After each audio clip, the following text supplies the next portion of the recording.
بسم الله الرحمن الرحيم waxaan ku ambaliyanayaa maamulka iyo maareeyaha iyo qodobada airportka shaqada wanaagsan qaranka u qabtaan waxa kale oo ambaliyanayaa wasaaradda caafimaadka gurmadka ay ku jirto oo labadaba maanta halkan ka socdaan taay horeysa airportka iyo maamulkiisa waxay la tahay Soomaaliya adduunka ugu badiyay diyaaradaha 40 sano kabtan diyaaradaha ahaa ilaa 737 kiciyay hadduu maamulkiisa hayo inta ay ka badan baa laga sugay xaaj dadka cid kaaga aqoon maanta diyaarad lama hayo dadka ilaa 66kii wax ku duulay Fokker iyo face count iyo Boeing oo nooc walba leh oo inta airport ya aqoon lahaa ummaddu maanta waxay ka soo hal badan uga tagto dad badan tababarto siyaalo badan oo kala duwan sharciyada garoonka muxuu yahay inta aad qabateen waa ku maadsantay dadaal badan oo kala wada sugayaa maanta muhiimadda ugu weyn halkan uu jeegna waxa way gurmadkan caafimaadka marka hore qolada airportka waxa laga rabaa inay sameeyso control ama tendooyin dhisa ama hangar dhisa meel dadka lagu hayn karo la deganaan karo oo degdeg emergency wala ka rabaa dhulka waa haysaan dhaqaalaha wala soo galay laakiin waa bilaabaysa halka waxa jooga taliyihii socdaalka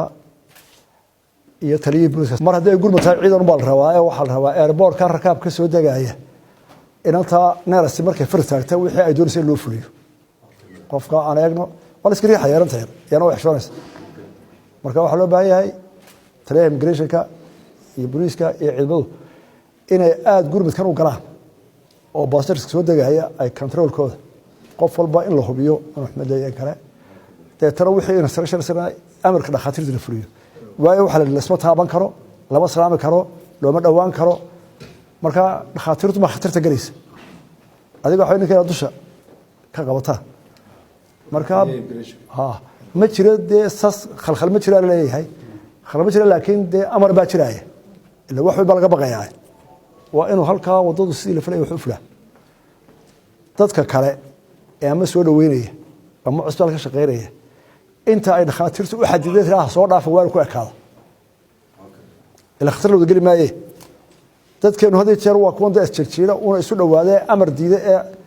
waxba jiro marka waxa laga rabaa dadka hawsha maamulka iyo shaqaalaha airportka qofka caafimaadka dhakhtarka ay arintan khatarta ay soo galaya waa in ishaaradiisa la maqla halka qofku joog xarig qofka meel loo xiro si ay nabadgelyada u qabano taynu halkan maanta u nimid inaan umada gaarsiino waata khatar inama soo gaarin laakiin adduunku waa isu furay marka inuu taxadir fara badan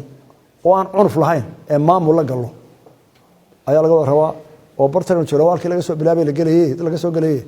adnaamka raacdaan dhakhtarada halkan waad kala dhisnaa emergency tendooyinkeena waa la dhis gurmadkana diyaar baa loo wixii gurmada saacada hadii aan dhaqaaqno inta inta tahay kawashkash gelmin waa dalku mar walba emergency u leeyahay dalku mar walba emergency diyaar buu yahay dagaal baa dhici kara duufaan baa dhici kara dhulgariir dhaca xanuun dilaaca marka qaran waliba wuxuu leeyahay diyaar garowgiisa emergency kaana waa jira wasiirkan xalay baan wada hadalay qorshahan inuu jira ogaaday isagana ka warwarina idinkana waxa laga rabaa aqoonti iyo adkaysiga dhaqaatiirta waa la idin gelaya qarankooda waa idin diyaar in meel kasta la kala hadlo ilaahayna waxaan ku baryaynaa inuu wax noo geliyo